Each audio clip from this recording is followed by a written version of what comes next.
On a dit, hey, ça là, les anciens présidents sont en train de revenir en force.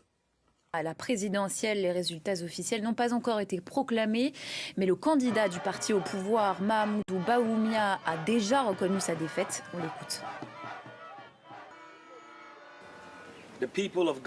Le peuple ghanéen s'est exprimé.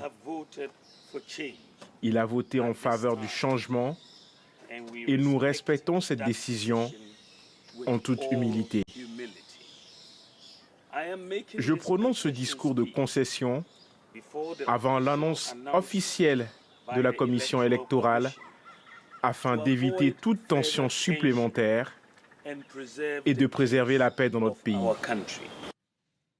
Et cette victoire marque un retour historique pour John Mahama. Il devient le premier chef d'État du pays à reprendre la présidence après en avoir été chassé par les urnes. On retrouve notre envoyée spéciale à Accra, Julia Guggenheim. C'est une explosion de joie ici à Nima, dans ce quartier d'Accra, considéré comme un bastion de l'opposition. Nous nous trouvons depuis hier soir. Eh bien, nous avons entendu déjà les concerts de klaxon de Vuvuzela et on a vu les drapeaux du parti, le NDC, qui étaient de sortie. Les partisans étaient confiants de l'avance de leur champion. Alors cette avance, elle a été suffisante pour que son adversaire, l'actuel vice-président Mahamoudou Bawumia, concède sa défaite ce matin lors d'une allocution. Il a également félicité celui qui a été l'ancien président du Ghana jusqu'en 2016, John Mahama, pour sa réélection. Alors les résultats de l'élection législative, eux, prennent un petit peu plus de temps à être comptés. La commission électorale a promis que la totalité des résultats serait annoncée d'ici 72 heures. Ces élections, eh bien, elles se sont globalement bien passées, à part quelques incidents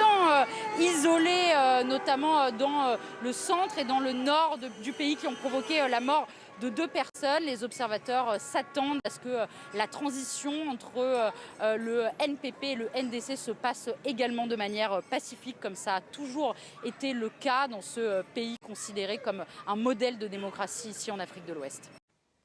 Vous avez vu, chers camarades, ceux qui disent que Gbagbo ne peut plus prendre le pouvoir là. Bon, je ne sais pas qu'est-ce qu'on doit vous dire encore pour vous rassurer. C'est comment on appelle ça? C'est Lula da Silva qui a montré l'exemple.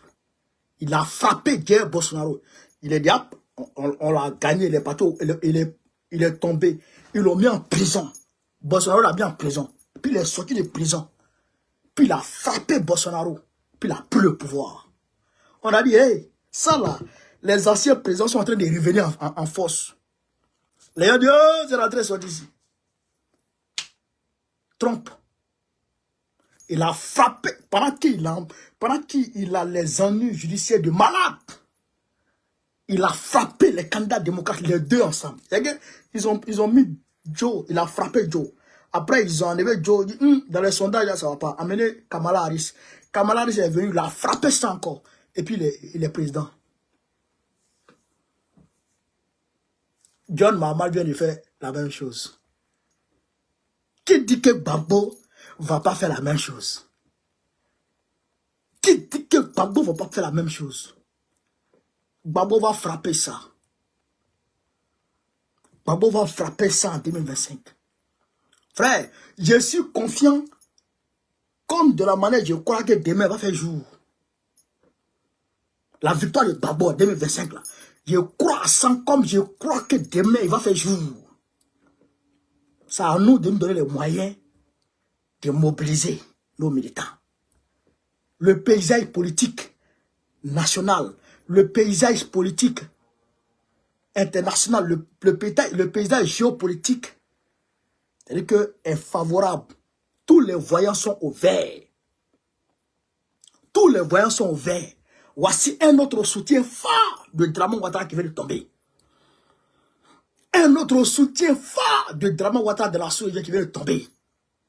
C'est avec Akufo-Addo, il menaçait les Blancs de mener une guerre du cacao contre eux.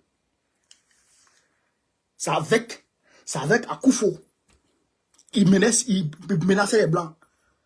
Vous vous rappelez, je vous envoie une vidéo ici, où Dramane Ouattara a reçu Nana Akufo-Addo, où les deux sont allés signer des accords, où Dramane Ouattara s'est tenu pour dire que ils vont tout faire maintenant pour transformer le cacao sur place. Et qu'ils vont tout faire pour trouver, pour trouver la monnaie, pour mettre en place l'éco. J'ai envoyé la vidéo ici. Je vous ai dit que c'est une déclaration de guerre à l'Occident. Et à la France en particulier. Je vous ai dit ça, non? Donc, c'est sur Nana Akufo-Addo, il s'appuyait. Mais aujourd'hui, Nana Akufo-Addo est tombé.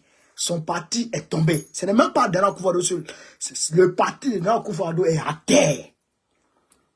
C'est le parti qui est proche de nous, l'opposition, qui est venu maintenant.